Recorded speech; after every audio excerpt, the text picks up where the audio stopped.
salaamaaleykum sunu mbokku presse yi donc maa ngi tudd Cheikh Ahmed Tidiane Diouf dëkk commune bu Sindia nekk le coordonnateur des jeunes de l'AFP du département de Mbour tey ñu daje fii à Thiès ñun les coordonnateurs yi nekk dans la région de Thiès. Affaire concernant li nga xam ne moom mooy anniversaire u parti bi 16 juin donc 16 juin 99 16 juin 2020 le jour J mu tombé un mardi vu situation Sénégal ak ni muy dundee tey vis-à-vis pandémie bi et que pratiquement responsable yi nga xam ne yépp tey ci parti bi ñu nekk les responsables départementaux ak régionaux mu nekk un jour boo xam ne jour ouvrable la te vraiment tey fête anniversaire ak fi Sénégal toll yaakaaruñu ne vraiment c'était idéal à ce que le jour ji ñu mën koo def donc li waral ndaje tey bi c'était juste mu nekk benn week-end ñu daje fii juste pour quelques mots yoo xam ne day nekk encouragement ak féliciter aussi ñi nga xam ne ñoom ñooy les militants wu parti bi di wax ne vraiment dañu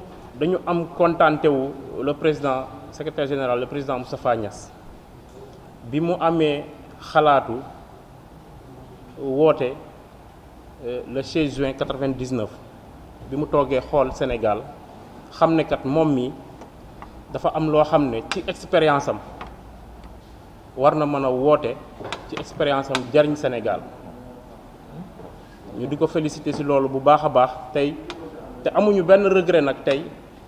ci ànd ak moom ci li nga xam ne moom mooy l'Alliance des forces de progrès ndax depuis que moom mu créé l'Alliance des forces de progrès ñun jeunes Sénégal quitte à nos consciences ñun xam nañ ne tey am na loo xam ne da ko liggéey ci Sénégal am na loo xam ne tey jariñ na ko Sénégal donc c'était indispensable à ce que moom mu ñàkk a taxawu Sénégal ba mu xëy ba politique wala ñu di ko remercier encore une fois ci loolu bu baax a baax di wax ne aussi mënuñu daanal sans pour autant que remercier les responsables ak cadres yi nga xam ne ñoom ñoo nekk ci parti bi muy au niveau national mais surtout la région de Thiès donc on peut en citer beaucoup le coordonnateur maire Alioune Samba Ciss le ministre Alioune Sarr ak camarades yëpp ñi nga xam ne ñoom ñoo topp seen ginnaaw di wax ne vraiment tey dañu am fierté ci ñoom muy le ministre ak le maire Alioune Samba Ciss ndax tey bu ñu xoolee région de Thiès l'AFP au niveau de la région fi mu jóge ak fi mu yegg il faut être Alioune Sarr ou Alioune Samba Ciss pour faire ça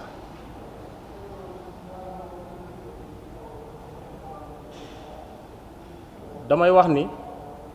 xëy na sax dañ leen a yàgg jox li nga xam ne moom mooy région bi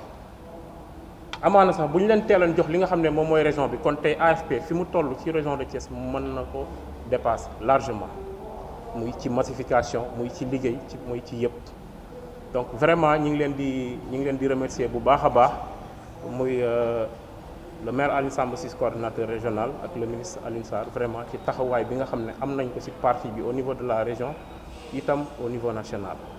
Merci beaucoup. Merci. ñëwal. asalaamaaleykum mbokku presse bi maa ngi leen di nuyu bu baax di rafetlu ndaje bi am fii tey jii li ko sabab tamit nekk comme ne ko maa ngi tudd Cheikh Faye représenté département wu Tivaouane nekk porte-parole du jour bi ànd ak sama responsable l'âge Alpha Mbengue ñu ñëw daje tey yi comme ni ko sama camarade précédé Cheikh Tidiane Diouf wax ñuy commémorer anniversaire AFP le 16 juin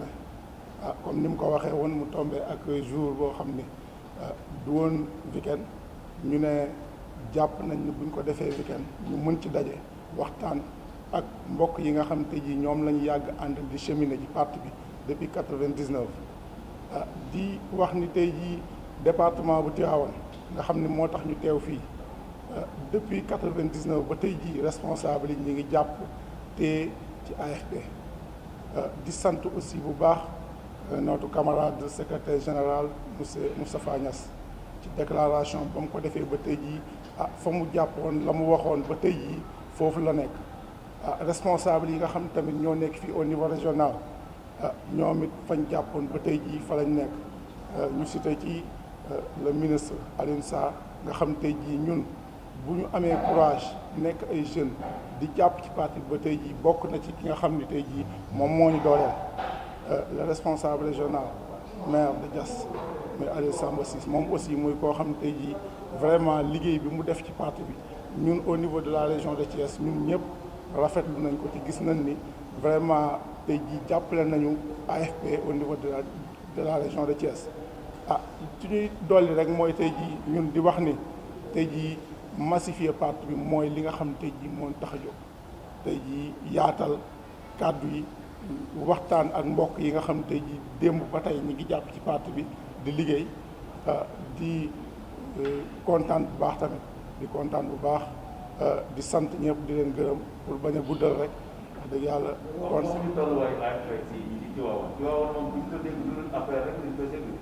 waaw tolluwaayu AFP ci département bi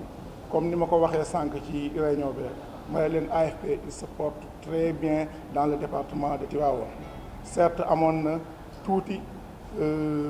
manque d'information yoo xam ne amoon nañ ko ci parti bi mais tey jii la fa nekkoon responsable yëpp def nañ tournée ak le responsable El Hadj Mbengue responsable yëpp actif nañu ñi ngi continuer di liggéey seen liggéey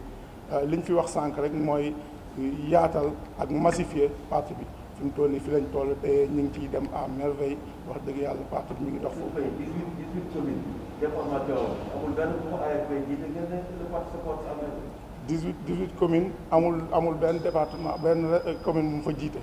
waaw mais am nañu ay responsables yoo xam ne tey jii ñu ngi ci biir commune yi nekk ay conseil municipal yoo xam ne ñu ngi liggéey ci commune bi. merci. jërëjëf Ismaïla. maa ngi leen di nuyu yéen ñëpp donc Ismaïla Dione nekk responsable communal des jeunes de l'AFP à Notto Diobass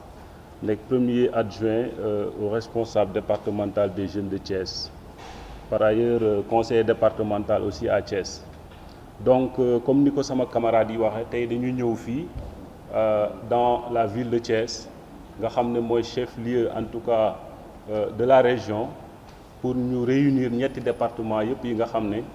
ñoom ñoo am ay délégation au niveau de l'AFP tey ñu waxtaan dans le cadre comme ni ko camarades yi waxee de la commémoration des 21 ans de l'AFP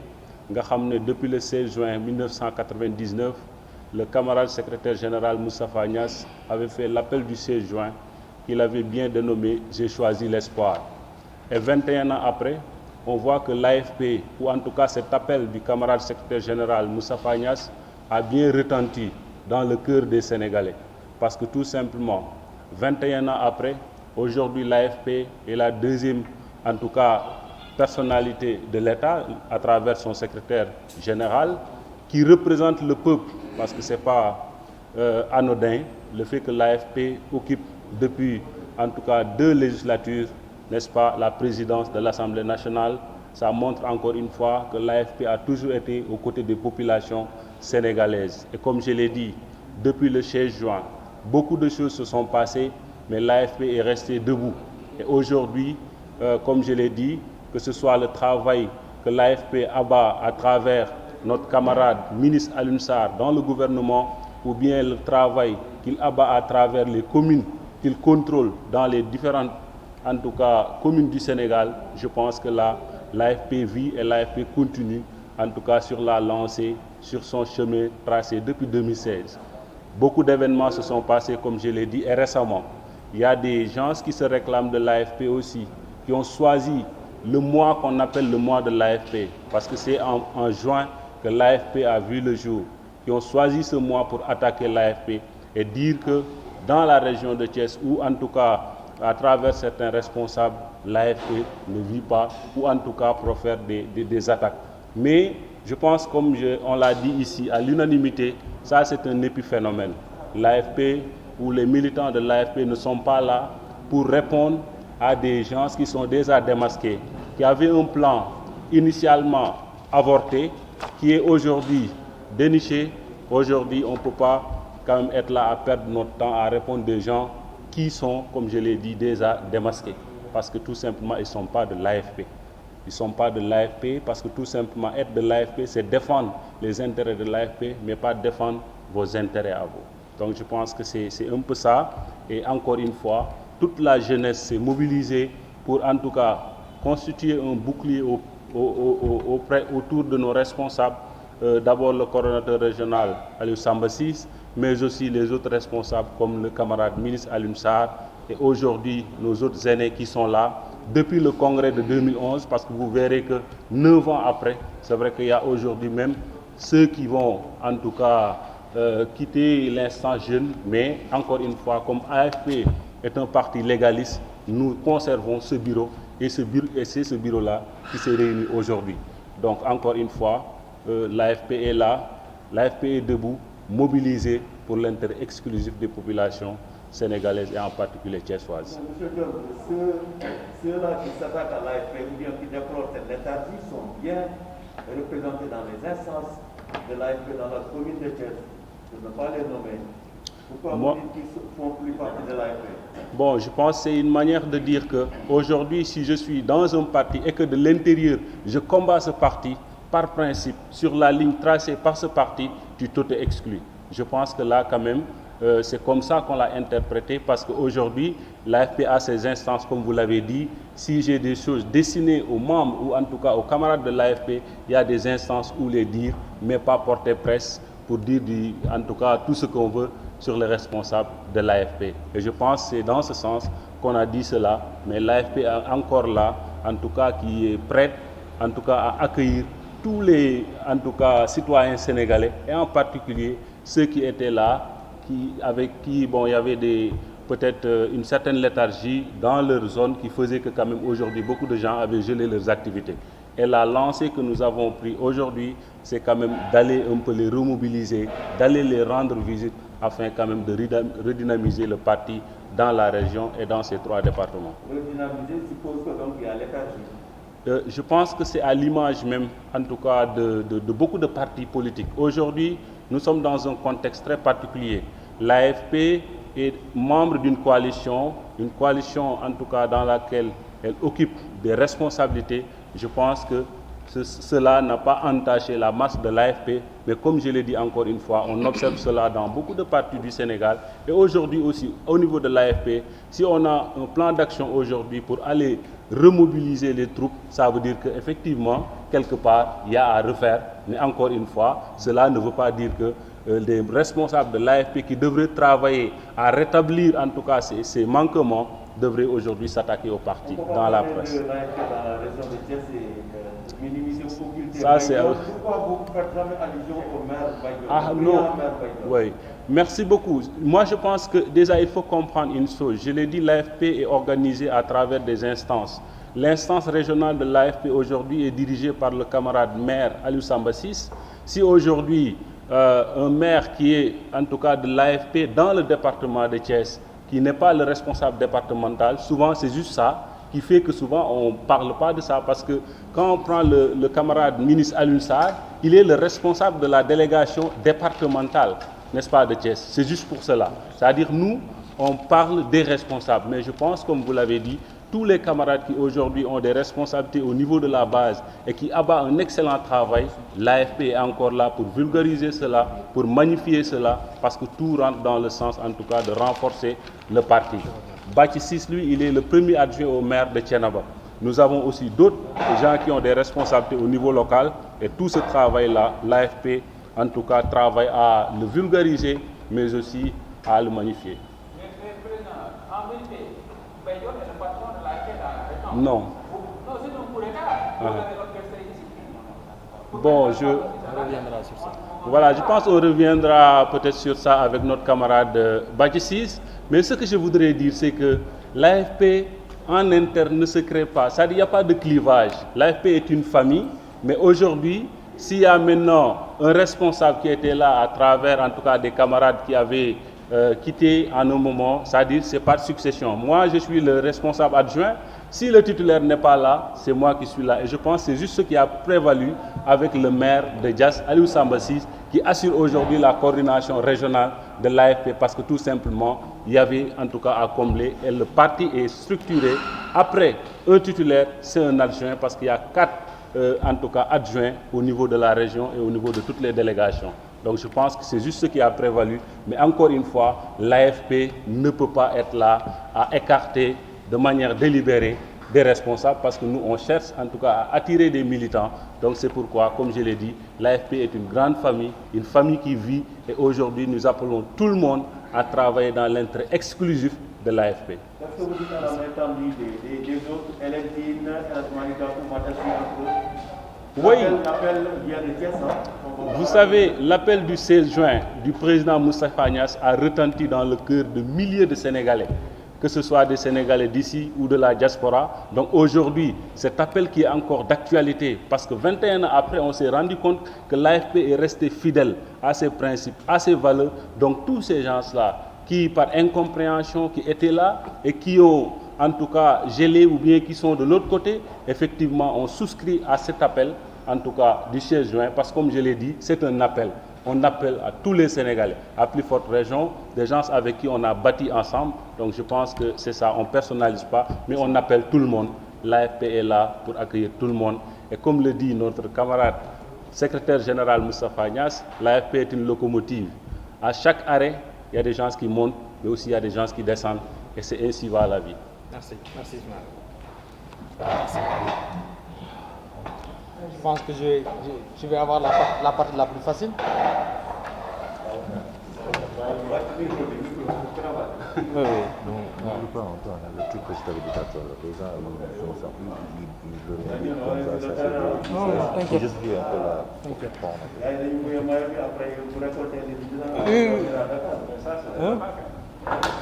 Il y a quoi ça, quoi? C'est ça, quoi ça? On gagne ensemble, nous allons gouverner ensemble. Et yàlla def na l'essentiel des partis yi nekkoon ci 2012 bu weesoo ñi amoon des ambitions personnelles ñi ci nekkoon daanaka ñëpp a ngi ci ba ñeneen fekk leen ci waaye ñi amoon des ambitions personnelles et un calendrier qui ne pouvait pas dépasser premier mandat bi génnoon nañ ci boobu ba léegi lii mu waxoon it ñu seqoon kook moom muy deuxième personnalité de la République du Sénégal ay la yooyu ñu mu ngi koy respecté ba léegi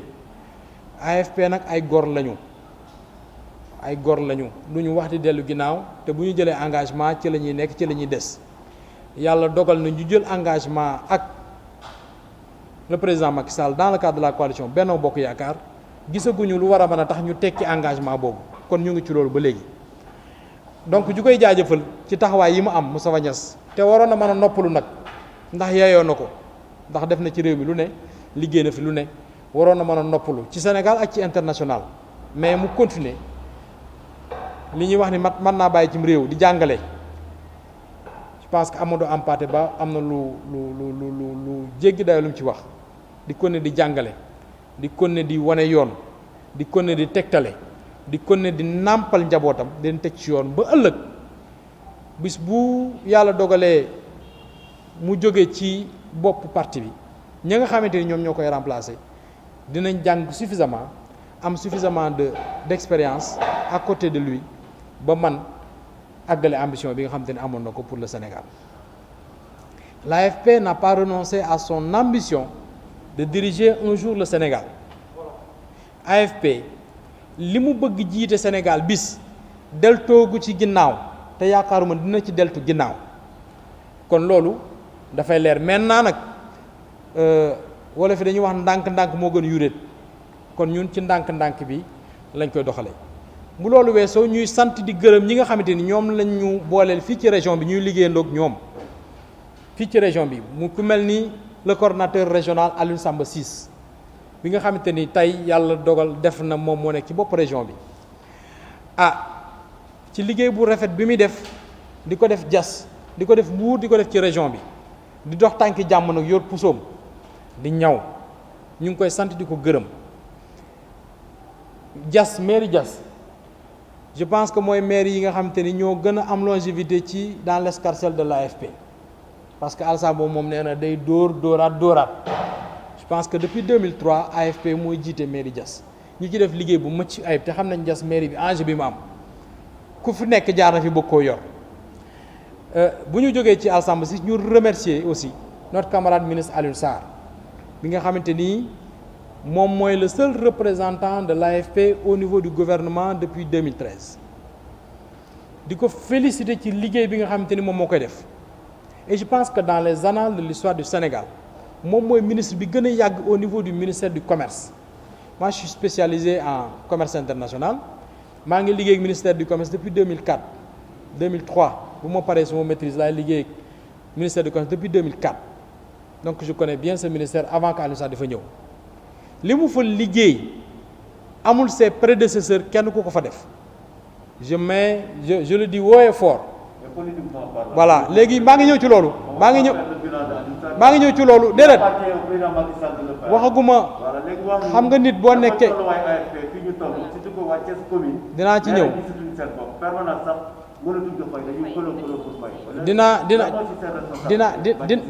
dinaa ci ñëw te Babacar man ragaluma coow li dinaa ci ñëw te dinaa leen jox ay firnde yu leer nañ waaw dinaa ci ñëw alors loolu bi nga xamante ni Alioune Sarr def na liggéey na ko je pense que wax nañ ko ci déclaration bi nit nag boo nekkee ak moom muy sa nawle ñu dénk ko cër ba mu koy doxal nu nga xamante ni ñëpp kon lu mën ci jàppale di am jàppale nañ leen ko au niveau de la commune de Thiès lu mën ci jàppale et man lu ma seede la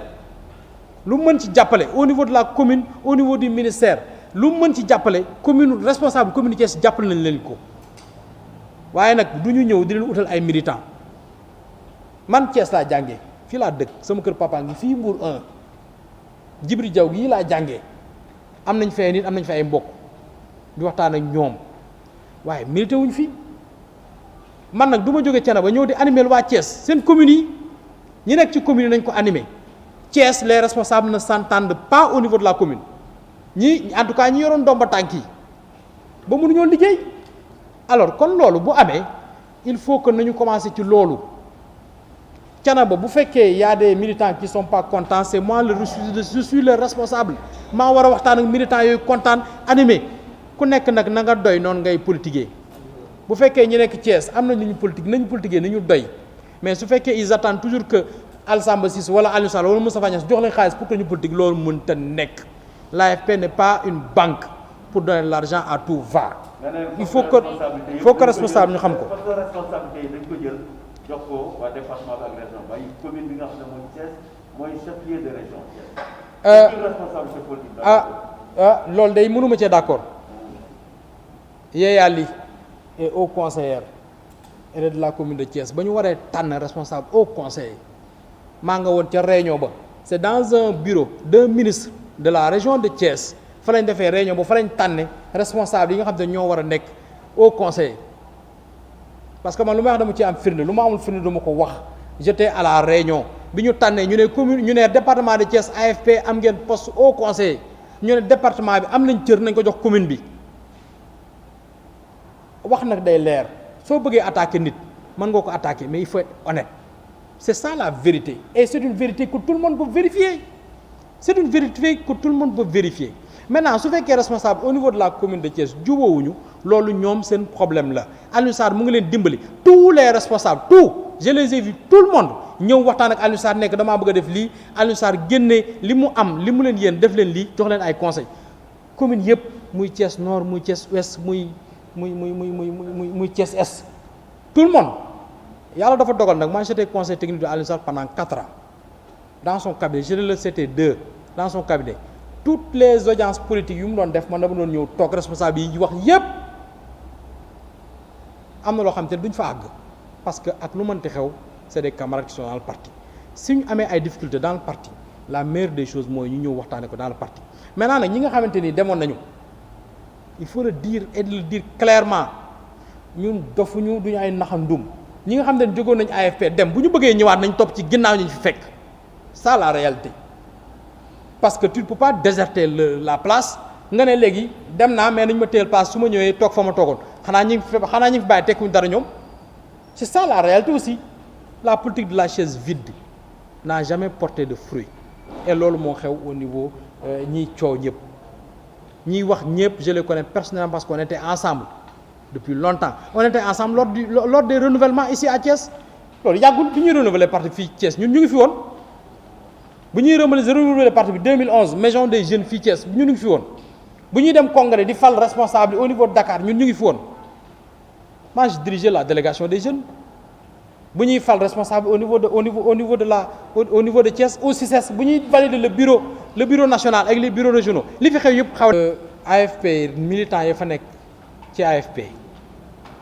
ni AFP doxe di dunde militants yi ànd ak Moustapha Niasse depuis bu ñu ñëwee ci parti ba léegi kenn ku ci nekk mën na jiite AFP loolu lañ gëm parce que un parti dafay am formation te yàlla mu ngi dogal boobu ba léegi nit ñaa ngi formé au niveau du parti autour de Moustapha Niasse ambition personnelle amu fi ambition parti moo fi nekk et ambition parti bi tous les militants sont importants maintenant ñi nga xamante nii parce que am na loo xamante ni boo ci bokkee da nga koy def fañ ko ñi ci bokk di ko defee mais quand tu le fais en marge du parti mais tu le fais en marge du parti on constate que tu le fais en marge du parti Moustapha Niasse nag parti bi mu am y a pas un parti plus démocratique que l'AFP y en a pas un parti plus démocratique que l'AFP je suis témoin parce que je suis membre du bureau politique depuis longtemps je suis membre du secrétariat permanent de l'AFP débat ya fay am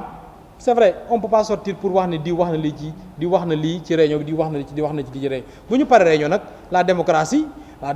c'est pas le point de vue de la minorité c'est le point de vue de la majorité su ñu nekkee 10 ñett ñi d'accord ñu 7 yi d'accord mais on prend le point de vue des 7 ah loolu mooy démocratie aussi c'est pas parce que d'accord que affaire bi wërta jàll je rappelle bu ñuy demee le 14 mars 2014 bi ñuy décider que Macky Sall mooy doon suñu candidat le bureau politique ba ñu ko defoon j'étais présent du début à la fin ba bu ñu def déclaration bi ñi génn ñëpp di coow fa lañ toog ca réunion ba ñi jël nañ parole rafetlu ko ñi jël maintenant nag mënoo jël parole rafetlu ko ci fi ñëpp toogee nga génn nga ne d'accord ma ci boo ci d'accord da ngay taxaw ne d'accord ci bu ñu xoolee ni sur 100 personnes 52 d'accord uñu mais décision bi du jàll mais sur 100 personnes bu 51 d'accord décision bi day jàll parce que c'est là la loi de la majorité la démocratie c'est la loi de la majorité kon loolu laa amul ci lu ma ci tontu.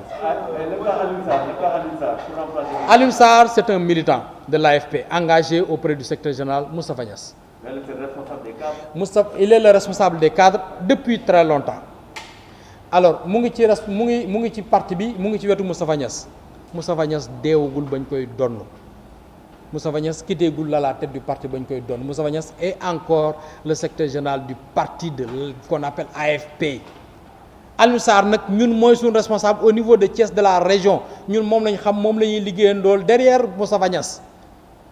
moo jiite nag yoon woo gis nag dina am jàppal diw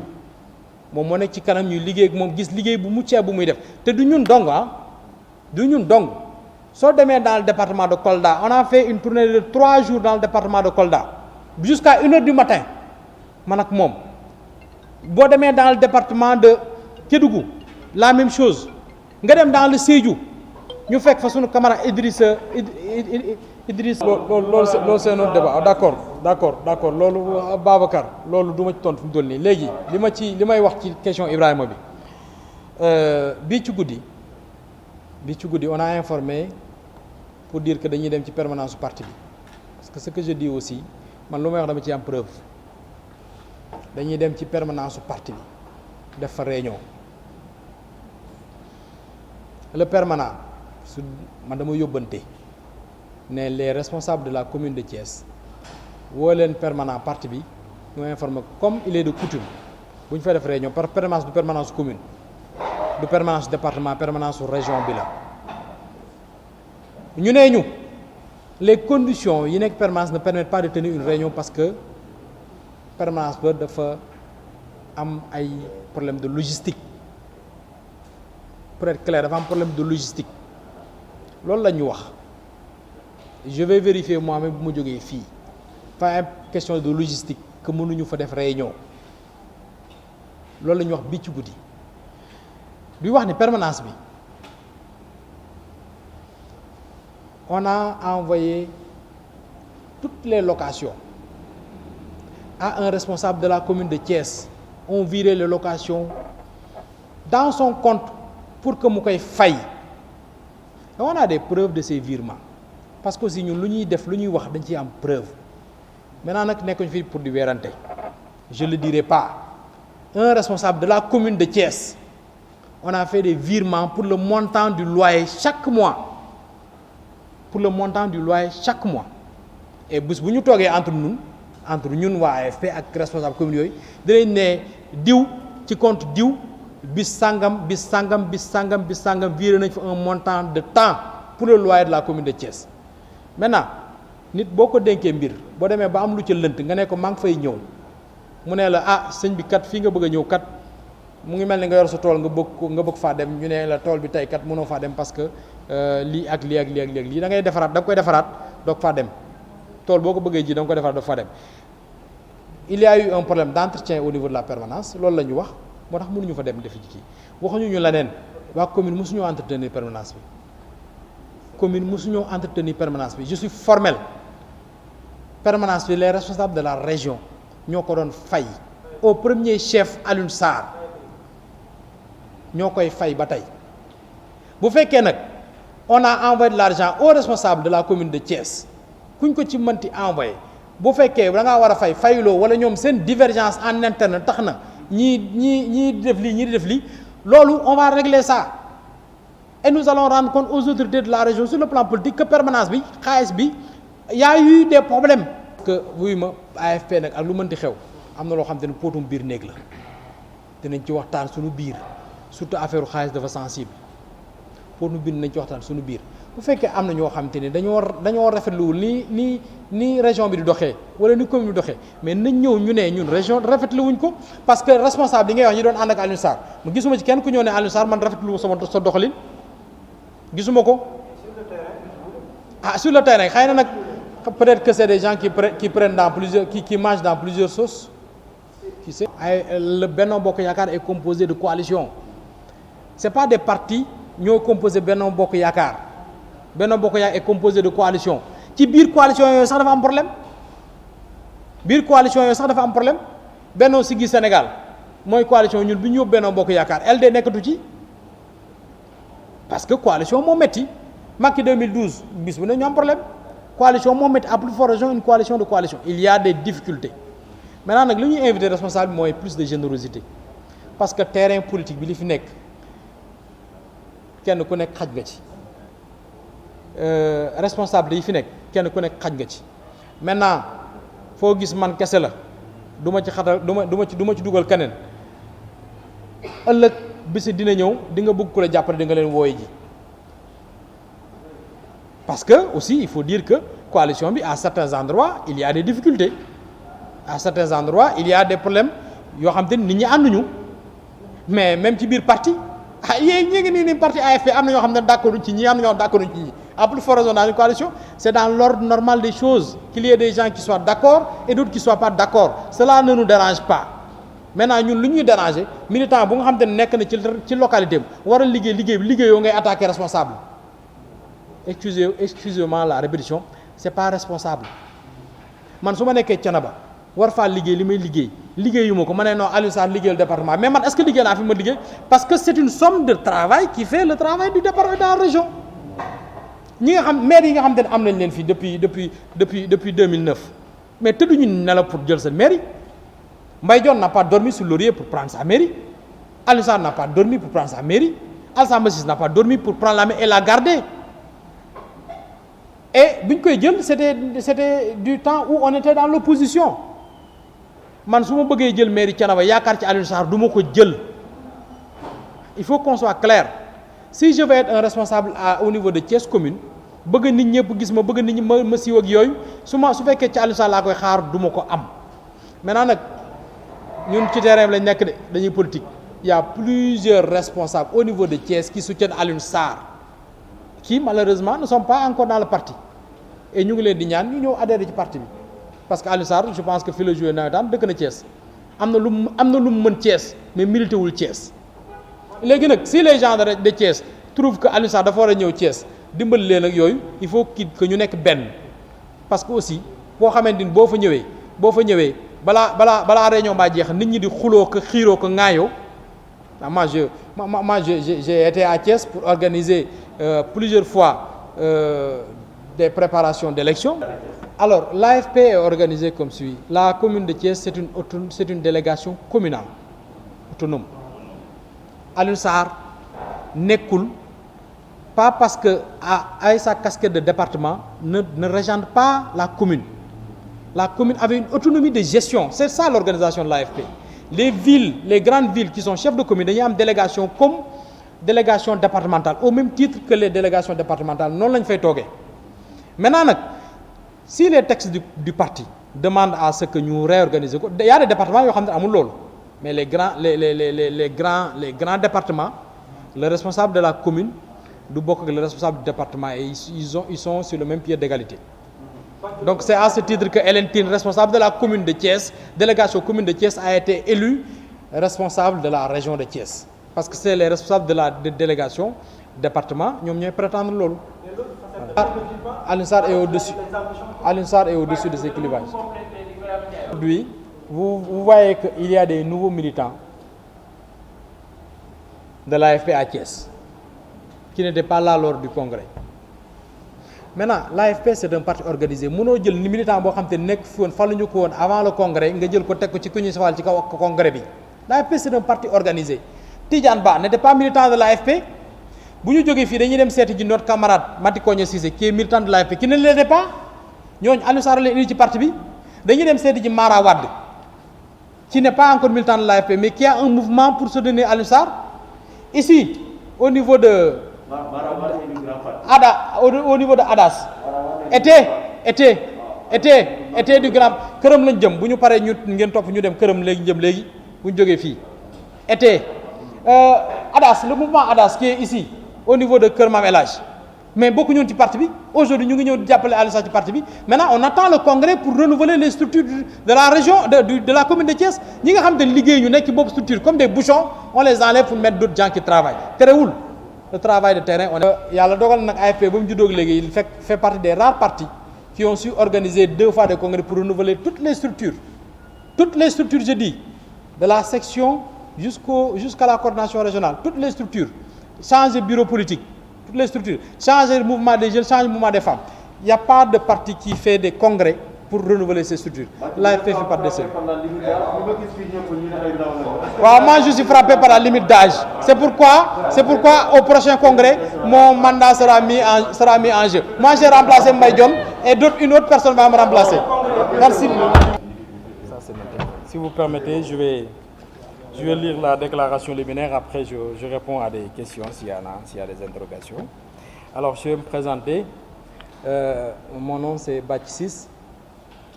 Je suis le premier adjoint au maire de Thiénaba. Je suis le responsable départemental des jeunes au niveau de Thiès. Ismaël était mon adjoint. Je suis le porte-parole de la région de Thiès, le secrétaire régional chargé de la communication de toute la région au niveau du bureau mixte. Et je suis le secrétaire général de l'ASEPEX, l'Agence sénégalaise pour la promotion des exportations. Voilà, merci beaucoup chers camarades. Donc le bureau régional des jeunes de Thiès s'est réuni aujourd'hui, samedi 20 juin 2020, dans le cadre de la célébration de l'appel du 16 juin 1999. Cette réunion organisée dans le cadre de la célébration de l'appel du 16 juin 1999 était l'occasion pour les jeunes de l'AFP de la région de Thiès de revisiter le message du secrétaire général Moustapha Niasse et d'échanger sur la situation politique nationale. Les jeunes de l'Alliance des forces de progrès de la région de Thiès se félicitent de la clairvoyance du secrétaire général Moustapha Niasse, président de l'Assemblée nationale, qui, le 16 juin 1999, après avoir observé et analysé la situation du Sénégal, dans un élan d'altruisme et de générosité, appelé les Sénégalaises et Sénégalais de tous bords, de toute confession et de tout âge, à s'engager autour d'une alliance pour apporter les changements dont le Sénégal avait besoin. Cet appel qui retentit encore dans la tête et le cœur des Sénégalaises et des Sénégalais avait fini de redonner l'espoir à tout un peuple. Il a sans nul doute contribué à la réalisation de la première alternance démocratique au Sénégal et de la deuxième. Il est plus que jamais actuel, au moment où notre pays et le monde entier traversent un moment de questionnement sans précédent qui appelle à l'union des cœurs et des esprits. 21 années après, les jeunes de l'AFP continuent de s'abreuver de la source intarissable de cet appel. Appréciant l'engagement patriotique du secrétaire général Moustapha Niasse, les jeunes de la région de Thiès lui expriment leur fierté au secrétaire général de l'AFP qui, au prix d'énormes sacrifices, a tenu haut le flambeau de l'AFP avec une pédagogie de maître. Les jeunes de la région de Thiès tiennent à lui rendre un vibrant hommage. En outre,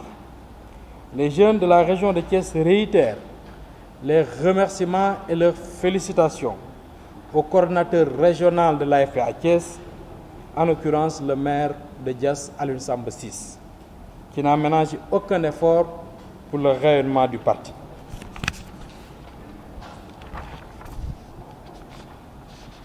Je n'ai pas vu la deuxième page.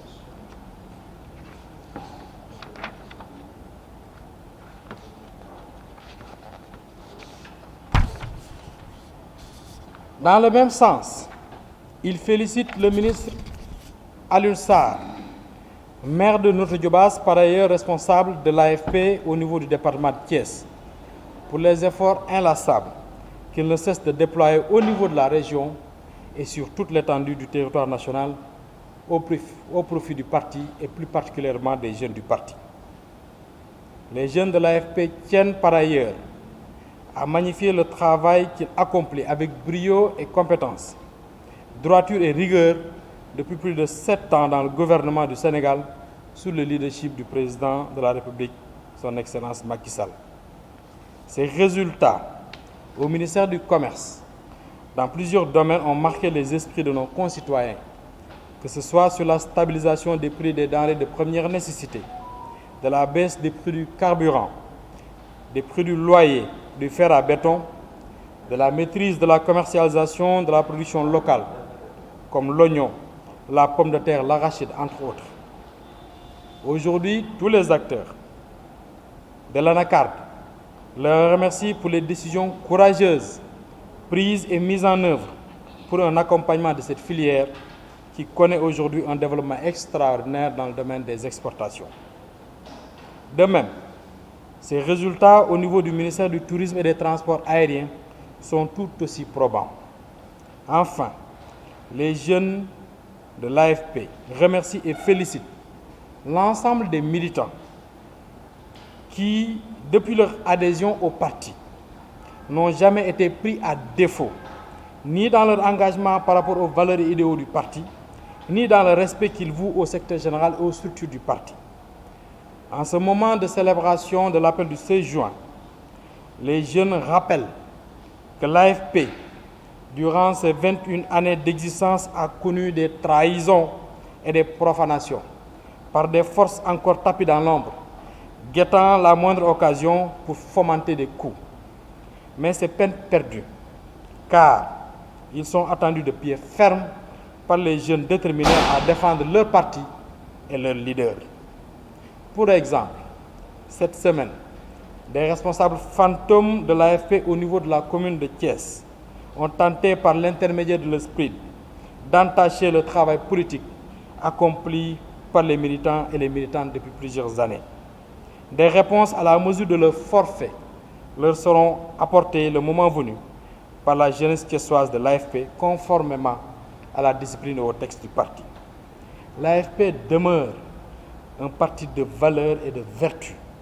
ancré dans la coalition Benno Bokk Yakaar, mobilisé derrière le secrétaire général Moustapha Niasse, avec des jeunes plus que jamais déterminés à raviver encore la flamme de l'espoir allumée le 16 juin 1999 et à travailler pour l'émergence socio-économique du Sénégal au bénéfice exclusif des populations. Fait à Thiès ce 20 juin 2020 pour les jeunes de la région. Bac 6, secrétaire général des jeunes du département de Thiès. Alpha Mbeng, responsable des jeunes du département de Tivaouane. Cheikh Diouf, responsable des jeunes du département de Mbour. Mati Kogne Cissé, représentant de la jeunesse communale de Thiès. Merci, chers collaborateurs. Merci beaucoup, chers partenaires de la presse. Ci wolof.